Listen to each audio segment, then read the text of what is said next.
a lot of tracks for cycling, running, jogging. Sometimes people also having picnics in the evening or in the afternoon in the park.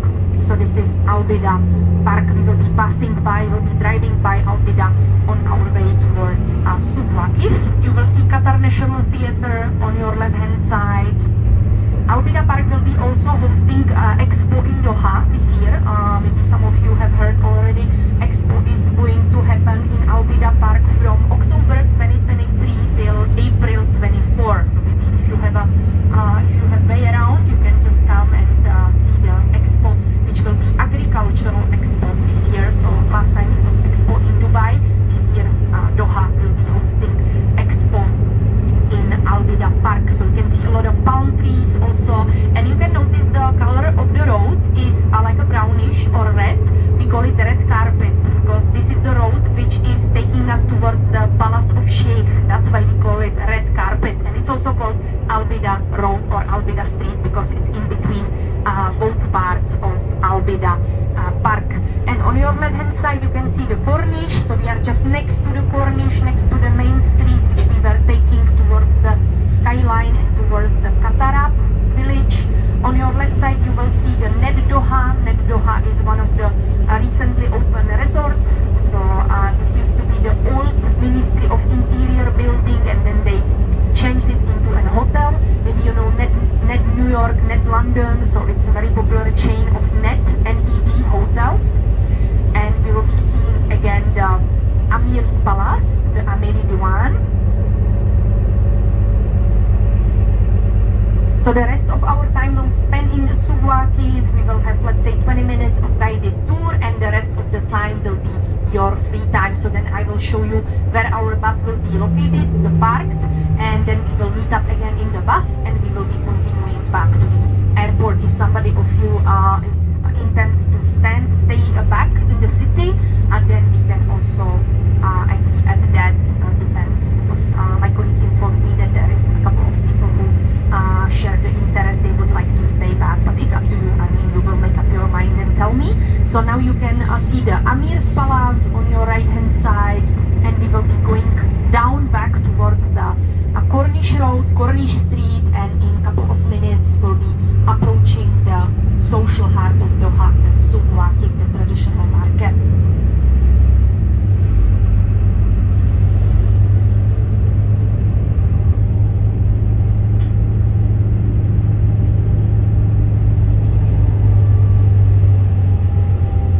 Joining Corniche Road, and if you look to your left side you will see again skyline of Doha, the city center.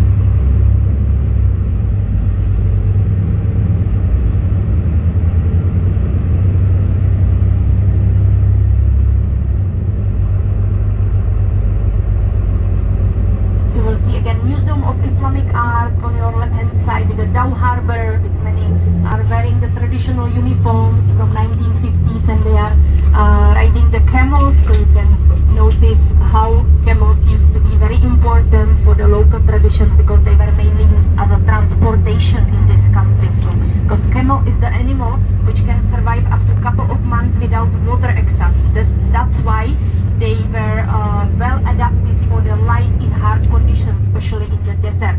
So that's why people preferred to ride camels, and also to transport different types of cargo and luggage and everything. So it's called the ship of the desert also. So we have Palace of Sheikh Tamim. So now you can take also picture of the Palace of Sheikh Tamim on your right hand side, and we will stop shortly nearby the place where you can find the rest of those camels. So you will still have chance to take beautiful selfies and photos with the camels which are still there at the place they are normally staying. So this is called Camel Market or Camel Pen, but those camels are not for sale. They are only being used for this camel parade, which is happening twice a day. Morning this time, let's say around 9 o'clock, and then afternoon around 4 p.m. So you can see such scenery twice a day, and it's very nice because guests can see and they can take beautiful videos and pictures of the camel parade. So those are all on Omani camels. They were imported from Oman. And apart from camels being used for camel parade, we also have camels in Qatar which are being used for camel racing season, because racing with camels is also a very traditional and popular sports which you can find in Middle Eastern countries, not only in Qatar but also in other like Saudi, Oman, UAE and many other Middle Eastern countries.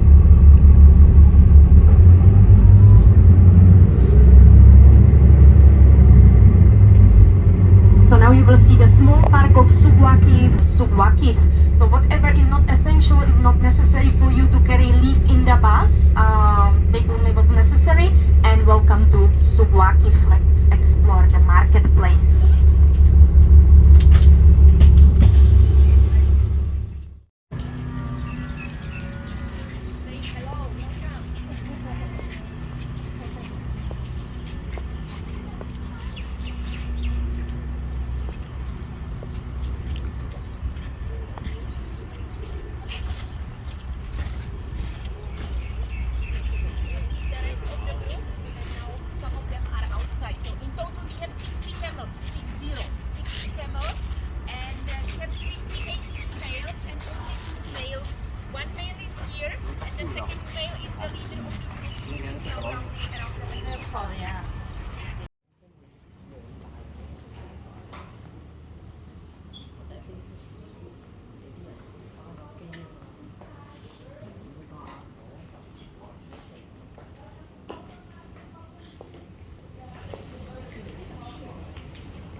Where people can come and they can choose Falcon, they can buy it. Okay, so there are different types of Falcons. And here you can see also the royal family members. So Sheikh Tamim bin Hamad Al Thani is also a very big lover of Falcon. You can see him with Falcon on his hands. And over there, like on the official picture, on the up, and his father Sheikh Hamad bin Khalifa Al Thani. So the airport of Hamad was named after this gentleman, after the father of the currently prince. You can also buy all the equipment which people would need whenever they are training the Falcons, even the caps, the gloves, the transportation cages, because Falcons can also travel. They can travel on board of Qatar Airways flights. Usually they book the business class for Falcons. It's like a VIP animal.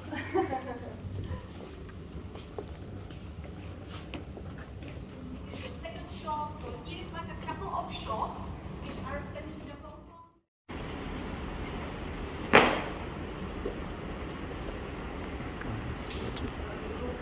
So here you can see all the departments which are in this hospital. This has 2 floors and different departments like radiography, sterilization, microbiology. It's very good for humans. This is only for Falcons. It's specialized in sterilization. This is the overweighting area for Falcons that they usually sit over those things. And here is the screen, so you can check the weight. Here you can see also some feathers, like tail and wing feathers from Falcons. And this is like a small museum where you can see some equipment for Falcon. You can also see from which locations the Falcons are being imported to Qatar. So we have 4 main types of Falcon: Peregrine, Leonard, Saker and Gyr. So you can see the locations from which they are normally being imported to the Middle East. It's usually 5 weeks, and how it looks like after hatching out. So Falcon's lifespan is around 15 to 16 years. And here is just to compare the sizes of different birds. You have even sparrow, you have hawks, you have eagles, you have prairie falcons. So none of the animals was harmed or killed. Those are all artificial example samples.